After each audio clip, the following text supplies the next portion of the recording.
Just like in the case of stars, to tell more about a galaxy, we first need to determine its distance. And I said that for nearby galaxies, we can use the method of Cepheid variables. We locate these variable stars, use the luminosity period relation that was established by Henrietta Swan-Leavitt for such stars to determine their luminosity from the period with which the luminosity varies. Once we know the luminosity, we can measure its brightness and then deduce the distance from that relationship that connects brightness, luminosity, and the distance. But what do we do for galaxies that are beyond 100 million light years? The method of Cepheid variables fails for distances larger than that.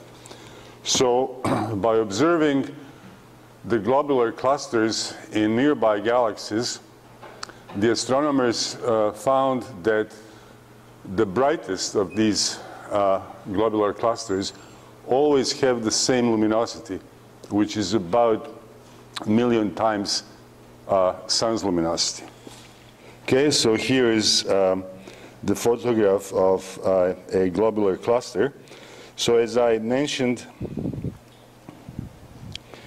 astronomers noticed that the brightest globular clusters in nearby galaxies all have the same luminosity of 1 million solar luminosities. Okay?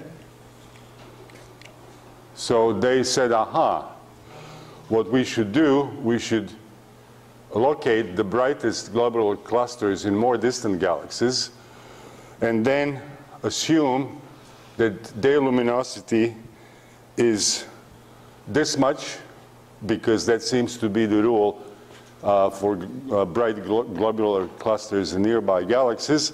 So then once we know the luminosity of such clusters in distant galaxies, we can measure their brightness and then determine the distance from brightness, luminosity, distance relation.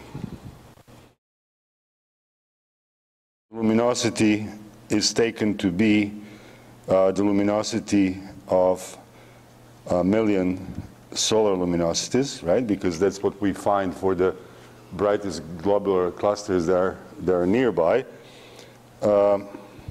over this numerical factor of 4 pi and then distance squared.